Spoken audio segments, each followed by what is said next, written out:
दोस्तों, आप सबका मेरे YouTube चैनल में स्वागत है। मेरा नाम डॉक्टर संदीप यादव है। आज हम बात करेंगे माइग्रेन के बारे में। माइग्रेन क्या होता है? माइग्रेन एक तरह का सरदर्द है। हर तरह का सरदर्द माइग्रेन नहीं हो सकता। हम कैसे फाइंड आउट करें, कैसे जानें कि ये माइग्रेन है या नॉर्मल सरदर्द है? माइग्रेन सरदर्द जो होता है वो वन साइडेड सरदर्द होता है। एक तरफ सरदर्द होता है, या राइट होगा या लेफ्ट होगा। और इसका जो पेन होता है ये थ्रोम्बिक टाइम में पेन होता है। थ्रोम्बिक टाइम पेन इसलिए होता है कि हमें फील होता है कि पल्सेशन हो रही है, हमारे नसें फड़क रही है। इस तरह का सरदर्द होता है और धीरे धीरे करते ये बढ़ता रहता है। स्टार्ट धीरे धीरे होता है, वो इंक्रीज होता रहता है सरदर्द। एक टाइम में आता है ब्रस्टिंग टाइप का सरदर्द हो जाता है। इतना सरदर्द होता है कि लगता है सर फट जाएगा। तो ये माइग्रेन के सिम्टम्स होते हैं। इस तरह का माइग्रेन का सरदर्द इसी तरह होता है। साथ में इसमें माइग्रेन का जब भी सरदर्द होगा, नॉक्सिया या वोमिटिंग की समस्या होती है। पेशेंट कंप्लेन करते हैं कि मुझे उल्टी करने के बाद आराम मिल जाता है या मेरा जी मचलाता है, चक्कर आता है, सरदर्द। इस तरह का सरदर्द होता है जो माइग्रेन को में देखा गया है। और माइग्रेन का जो ट्रिगर पॉइंट है वो सनलाइट से हो सकता है, नॉइज से, शोर शराबा से हो सकता है, या इम्पटी स्टमक की वजह से गैस्ट्रिक एक्यूमुलेट होती है, गैस बनता है, उस वजह से भी सरदर्द हो सकता है।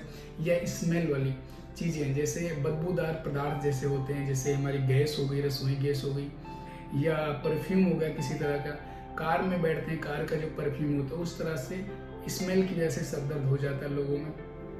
साथ साथ में जो मेन कारण आजकल देखा गया है वो है स्ट्रेस, टेंशन, तनाव। एक ऐसी टेंशन तनाव वाली भरी जिंदगी में हर किसी को स्ट्रेस का सामना करना पड़ता है। उस वजह से भी माइग्रेन डेवलप होता है या सरदर्द की समस्या होती है। माइग्रेन एक एपिसोड्स में होता है। जैसे आज आपको हुआ तो 2-4 दिन बाद फिर आपको हो जाएगा, है ना। तो ये 2 दिन से लेकर 4 दिन या 5 दिन, किसी किसी पेशेंट को देखा गया लगातार कई दिनों तक सरदर्द की समस्या रहती है। पेन किलर खाते रहते लोग, सरदर्द में आराम रहता है, लेकिन वो एपिसोड कंटिन्यू रहता है। इसी के साथ साथ यदि आपको माइग्रेन की समस्या है या आप माइग्रेन से सफ़र कर रहे हैं या परेशान हैं, तो क्या करना चाहिए, क्या नहीं करना चाहिए, किन चीज़ों का हमें ध्यान रखना है, किन चीज़ों को हमें अवॉइड करना है। सबसे पहला हमें ध्यान रखना है कि हमारा किसी भी तरह के टाइम का खाना मिस नहीं होना चाहिए, फूड मिस नहीं होना चाहिए, प्रॉपर डाइट होनी चाहिए। तीनों टाइम आपको प्रॉपर डाइट फॉलो करना है और वाटर इनटेक प्रॉपर करना है कि हमारे बॉडी में डिहाइड्रेशन की कंडीशन नहीं होनी चाहिए। 8 से 10 गिलास पर डे आपको पानी लेना ही लेना है, चाहे विंटर हो चाहे समर हो। पानी का विशेष ध्यान रखना है अगर आपको माइग्रेन की समस्या है।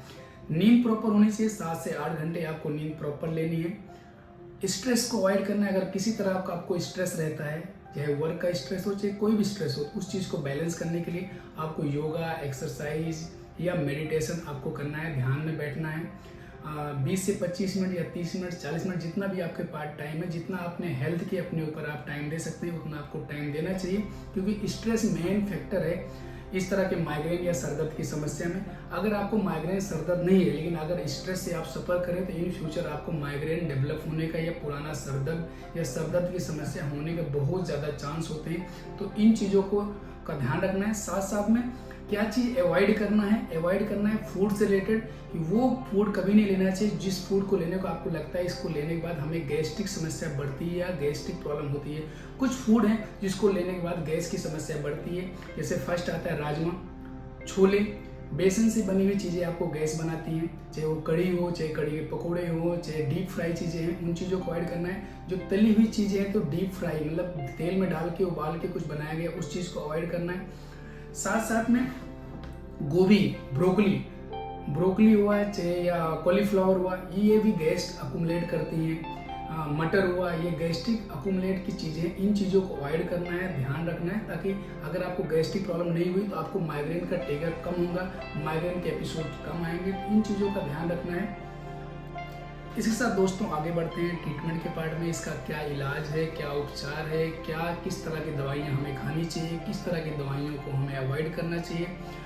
तो मोस्टली देखा गया है कि जो माइग्रेन के पेशेंट हैं वो किसी भी डॉक्टर के पास जाते हैं तो वो उनको पेन किलर में जैसे आइब्रोपेन या पैरासीटामोल या निमोसलाइड्स, ऐसे बहुत सारी एलोपैथी मेडिसिन हैं, पेन किलर्स हैं, जो डिस्प्रिन लोग पेशेंट को देते हैं, या पेशेंट उसी तरह के मेडिसिन को खा रहे हैं लंबे समय से, 5-5, 6-6 साल से खा रहे हैं। इस तरह की दवाइयाँ आपकी बॉडी को लिए बहुत ज़्यादा हार्मफुल हैं।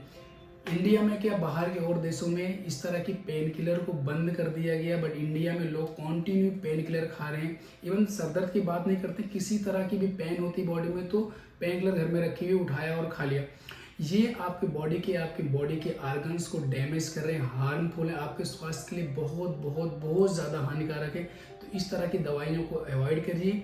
अपने नियरेस्ट किसी भी डॉक्टर से, किसी भी फिजिशियन से कंसल्ट करिए, प्रॉपर केस अपना दीजिए कि क्यों ये प्रॉब्लम डेवलप हुई। पूरी आपकी केस हिस्ट्री ली जाएगी, उसके बाद मेडिसिन डिसाइड किया कि किस तरह के मेडिकेशन की आपको रिक्वायरमेंट है। होम्योपैथी में बहुत अच्छा ट्रीटमेंट है, बहुत सारे होम्योपैथ डॉक्टर हैं आपके नियरेस्ट, उनसे मिल सकते हैं, उनसे कंसल्ट कर सकते हैं, क्योंकि होम्योपैथी में 100% प्रॉपर परमानेंटली क्योर रिजल्ट है माइग्रेन का ट्रीटमेंट का, कि हम लोग परमानेंटली ठीक कर पा रहे हैं पेशेंट को। अगर हमारे पास 100 पेशेंट विजिट हुए हैं तो 100 नहीं तो 99% पेशेंट बिल्कुल 100% ठीक हो रहे हैं।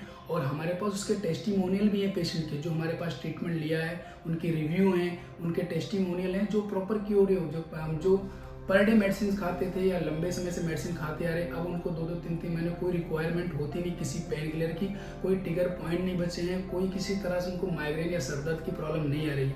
आज के वीडियो में बस इतना ही, फिर किसी दिन और मिलेंगे किसी और वीडियो के साथ। तब तक के लिए धन्यवाद। आपको वीडियो में बने रहने के लिए आपका बहुत बहुत धन्यवाद, बहुत बहुत शुक्रिया। अगर आपको ये टॉपिक पसंद आया हो, नॉलेज आपको लगी कि नॉलेजेबल था आपके लिए, आपको ये पसंद आया है, तो लाइक, कमेंट और सब्सक्राइब जरूर करें। Thank you so much.